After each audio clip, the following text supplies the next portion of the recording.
مرة كنت جاي من مراكش على الرباط، بس أردج بسرعة.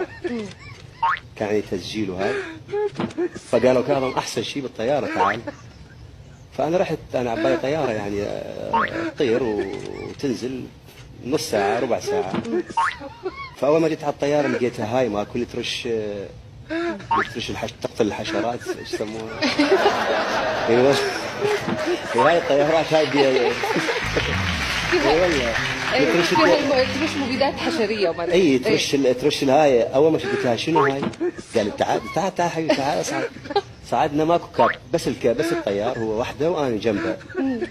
قلت له زين شلون وين المساعد؟ قال لا ماكو، انت ما في مساعد.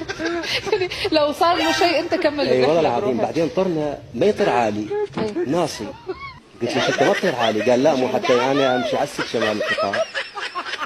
اي والله اي والله اي والله في سكه قال لا لازم انت توقف هالشكل وتباوع على سكه انه ما تضيع السكه حتى نشوف اتجاهها.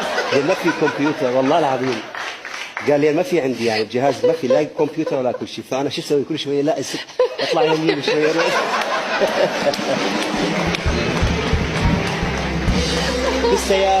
بالسياره ساعتين ونص، احنا 3 ساعات ونص حتى وصلنا. المهم وصلنا المطار نريد ننزل، قالوا لا انت تروح تاخذ لك لفه. ما يحترموها الطياره ما اعرف ليش. قال له روح خذ لك لفه. اي والله في طياره نازله روح اخذ لك لفه وتعال. فهذا راح يلف.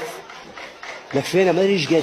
انا يعني بيني وبينك قلبي هنا صار. قلت له شو وقت راح ننزل احنا؟ قال هسه بس لفه لفينا وهذا ورجعنا ننزل. قالوا لا طياره ثانيه جايه روحوا خذوا لكم لفه. والله العظيم.